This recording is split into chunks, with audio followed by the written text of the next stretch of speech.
जब से उज्जैन का जमीन घोटाला उठा है, मुख्यमंत्री जी मौन हो गए। मोहन यादव मौन हो गए।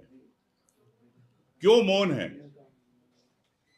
क्या आप जो खंडेलवाल जी से बुलवा रहे हो, आपके प्रदेश अध्यक्ष से, क्या उसमें उस बात में कितनी सच्चाई है? क्या राकेश सिंह जी से आप बुलवा रहे हो, उस बात में कितना आधार है?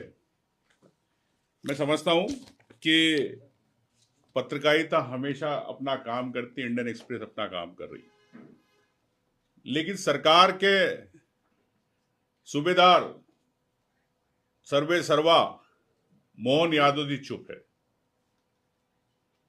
तो कई बातें हैं वो मैं समझता हूं कि मोहन यादव जी की स्थिति मीडिया के सामने हो गई है।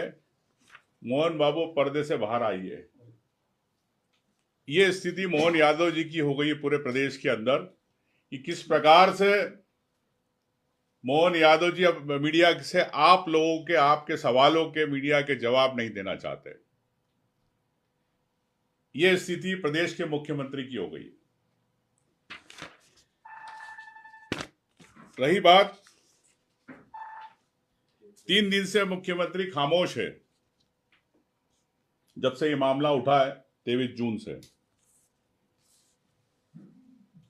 ना कोई तथ्यात्मक रूप से कोई खंडन किया गया, ना कोई दस्तावेज मीडिया के सामने दिए गए इस प्रदेश की जनता के सामने कि आपके पास इतना अकूत धन कहां से आ गया। मुझे लगता है कि भाजपा के अंदर ही ये खेला चल रहा है, लेकिन विपक्ष के नाते हमने समय समय पे इस बात को उठाया। हेमंत खंडेलवाल जी ने कहा कि मुख्यमंत्री जी की भूमिका बड़ी सीमित है। जिन कंपनियों में नाम लिया गए, सिद्धिविनायक, डेवकॉन्स, उन्होंने कहा कि 2017 में मोहन यादव जी उसमें हट गए, तो मुख्यमंत्री जी उसमें नहीं है। लेकिन मुख्यमंत्री जी की हटने के बाद वो शेयर किसको ट्रांसफर हुए? इनके बड़े बेटे वैभव को।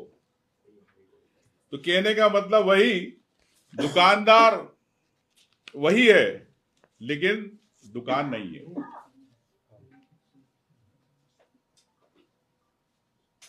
अभी तक तो कहीं पेपर में छपवाया नहीं सार्वजनिक रूप से कि हमने बेटे को अलग कर दिया, उससे हमारा कोई रिश्ता नहीं। तो आपने आपका नाम हटा दिया, लेकिन आपने आपके बेटे को उसके अंदर शेयर होल्डर बना दिया। सिलसिला चालू हुआ तो हेमंत खंडेलवाल जी की इस बात का खंडन करता हूं कि आपने प्रदेश की जनता को एक गलत जानकारी दी। और जिस प्रकार से आप देख सकते हैं,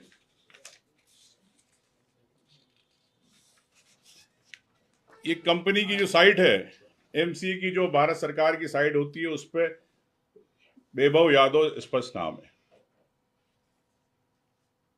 तो क्या ये सरकारी दस्तावेज को भी आप जुटलाएंगे मोहन यादव जी कि आपने आपका नाम हटा के आपके बेटे को दे दिया, पूरी प्रॉपर्टी के नाम उसमें, कंपनी के नाम उसको शेयर दे दिए? तो मैं समझता हूं कि सीधे सीधे खंडेलवाल जी झूठ बोल रहे हैं। मैं उनकी बात का खंडन करता हूं। निश्चित तौर से जिस प्रकार से मास्टर प्लान की तैयारी की गई, उसी के अनुसार जहां जहां सड़कें जानी थी वहां वहां जमीनें खरीदी गई।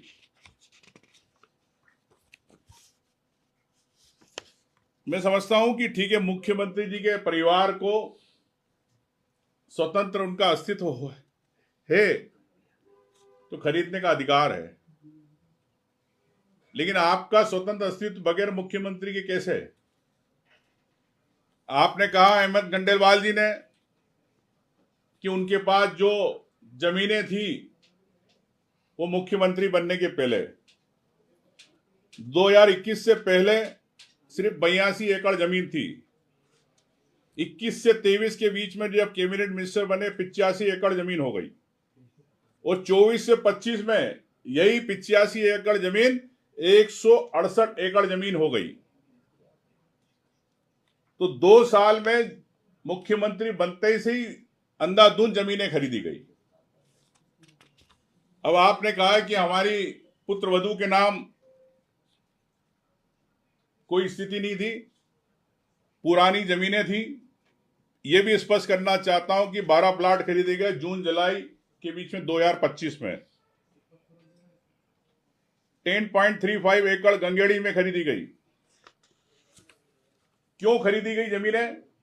कि इंदौर उज्जैन बड़नगर के बीच में रोड का आपको प्लानिंग थी, इसलिए जमीनें यहां पे खरीदी गई। तो ये हेमंत खंडेलवाल जी कहते हैं कि जमीनें अभी नहीं खरीदी गई, तो इसका प्रमाण है कि आपने जून जुलाई में 2025 में आपने खरीदी। आपको मेरे सिद्धि विनायक का बताया कि इनका 47% शेयर थे, इनकी पत्नी के नाम 25% शेयर थे, लेकिन अब इनके बेटे के नाम पूरी कंपनी हो गई। एक बात और कहना चाहता हूं कि इसी कंपनी ने, सिद्धि विनायक ने, जमीन किसको बेची? नीलेश यादव को। नीलेश यादव जो इनके चचेरे भाई है, उनको सितंबर 2024 में डेढ़िया उज्जैन की जमीन बेची 12 एकड़, जो बिक्री का मूल्य 6 करोड़ से ज्यादा है। सांवरिया ब्रांड के हाउसिंग प्रोजेक्ट विकसित किए जा रहे हैं। वो यही वो नीलेश यादव है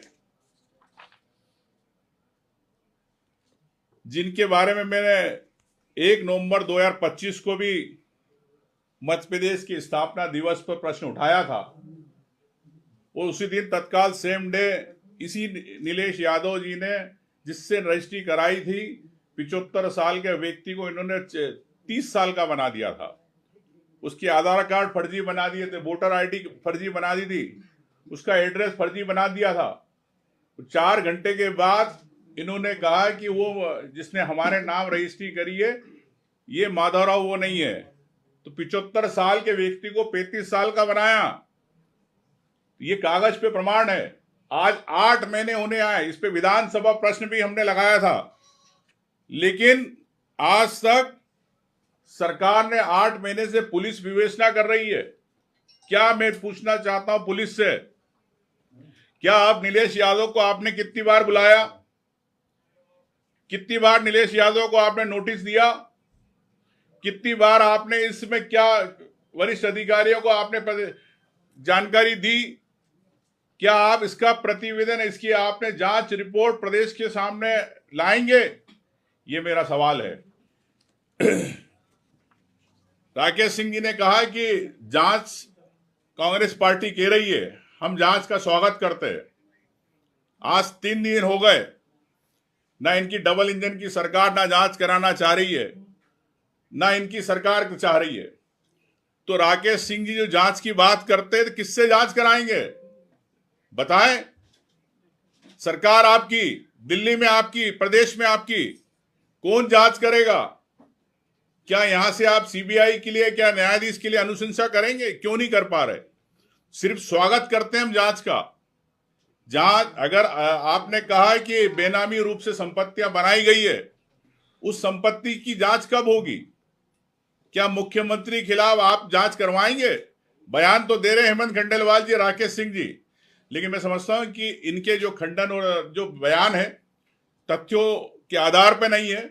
मैं इसका खंडन करता हूं और मैं आपसे यही कहता चाहता हूं कि नीलेश यादव जो इनके भाई है और जो इनकी कंपनी है, मोहन यादव जी, उनके बेटे की कंपनी में क्या तार है, क्या जुड़े है? ये तो 2-4 जमीन की बात है, ऐसी कई जमीनें हैं जो खरीदी बिक्री हुई है। मैंने आपसे कहा था 2 दिन पहले भी कि एपिसोड है, अभी आपको फाइल 2 बाकी है, वो भी मैं आपको विधानसभा के पहले मैं आपको बताऊंगा।